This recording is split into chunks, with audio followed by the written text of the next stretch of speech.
It is Sunday sit-down time. With me now virtually is our good friend Dave Matter from the St. Louis Post-Dispatch. Dave, how do you enjoy your Mizzou football bye week, a second bye week of the season so far? Kind of nice, it was came at a good time.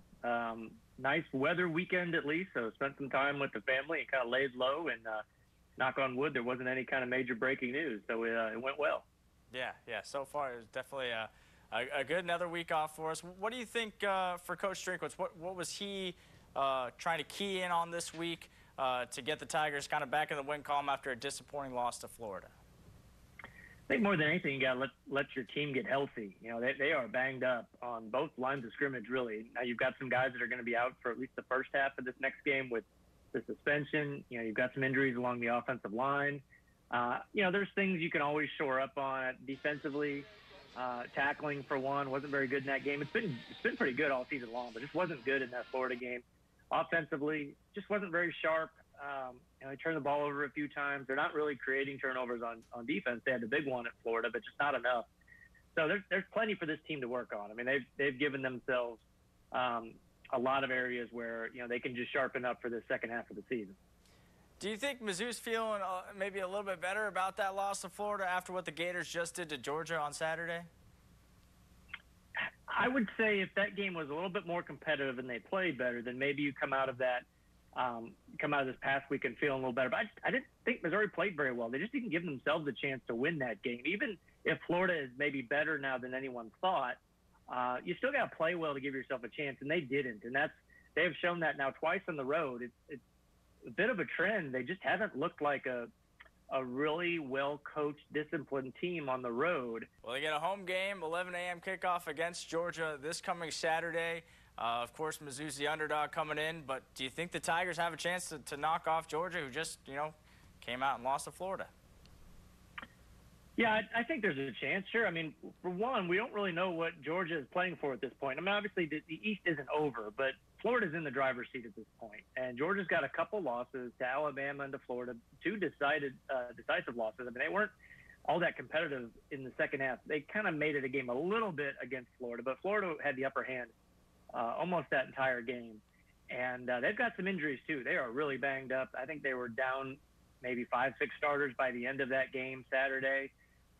Again, you just don't really know what the motivation will be like for that team that went into the season expecting to make the playoffs, and now, they're on the outside looking in of just the SEC championship. So, they don't have a very imposing offense. They don't really put the ball in the air very much. They can run the ball well. They still have a good defense, even though they gave up a ton of yards and points to that Florida team. When healthy, it's still one of the best defenses in the country. But this is not the Georgia team that we thought it would be going into the season. And frankly, it's not really the Georgia team that it has been the last few years when Missouri played them. Well, it's not the same Georgia team, but they're still ranked 12th in the country. Mizzou, it'll be their 5th ranked opponent in 6 games. Is it hard to assess Coach Drinkwitz's first year, especially with the COVID times and also with this crazy schedule? But what do you think of the way he's done so far? Yeah, you can't really measure it by the normal standards. You kind of almost have to throw wins and losses out the window because they didn't have those non-conference games to load up on. They had, you throw in Alabama and LSU, 2 games that they weren't expected to play. Although in hindsight, they essentially had a road game at LSU that turned into a home game, but that was traded out for or replaced basically a road game at BYU, which looks like it would have been a tougher game than LSU. So maybe that might have worked out in Missouri's favor. But all that being said, they've done some good things. I think finally beating Kentucky was a real positive. The way that they came back and won that LSU game was a real positive. They still got to figure out how to win on the road. But they're making strides for sure. I think especially on the offensive side. It really appears that they have a quarterback in Connor Bazelak. They have a plan on that side of the ball. I still think they're short of the kind of playmakers that you want around a quarterback like that. You've got some issues on the offensive line, but we knew that going into the season. Those shouldn't be surprises. But I do think they've made significant strides on that side of the ball, and that's what you need to have to win at a high level in today's game. You've got to be able to stretch the field vertically and have some potent playmakers out there, and we've seen that at times with this team. Well, moving on over to basketball, we finally know when the Tigers are going to kick off or tip off this season. It'll be November 25th against Oral Roberts. What do you think of Konzo Martin's squad this year? And for Konzo, does he kind of have to make the NCAA tournament this year?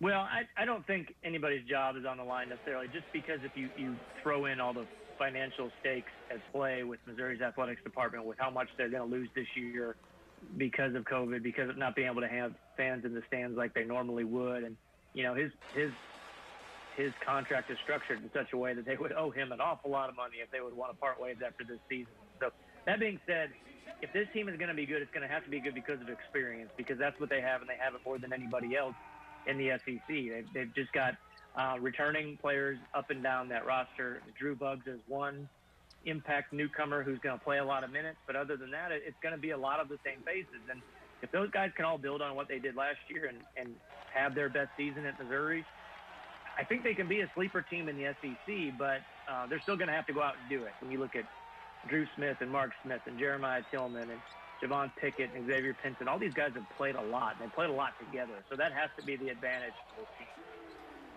We saw Xavier Pinson, especially in the latter half of last year, kind of become that scorer for Mizzou. Do you think he could be a star player for the Tigers, or do you think he'll still have some of those inconsistent games like he did last year?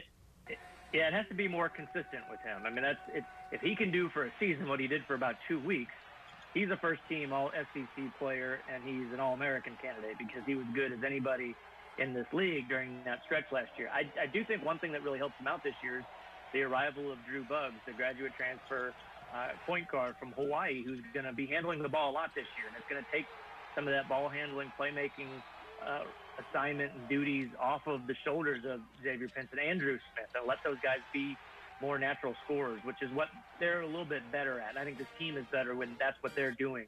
Buggs is a pass-first guy that doesn't really care about scoring, and he can do it at a really high level. He was Hawaii's all-time assist leader, and he did that midway through his third season. So he can pass the ball, he can set up the offense, and I think that's really good news for a guy like Pinson, who, if anything's kind of held him back in the past, it's been when he's gotten in trouble making decisions with the ball instead of just letting him go out there and score, which we saw last year he can do really well. Absolutely. Lots of guards on Mizzou. Should be a lot of fun to cover the games this year. I'm just happy we have a start date, and happy to be covering football. It's, things are slowly returning to normalcy, and but, we still got you on virtually. Hopefully soon we'll have you on in person. But Dave Matter from the St. Louis Post-Dispatch, thank you so much for coming on the show today. Yeah, my pleasure. Thanks, Andrew. All right. We'll be right back after this.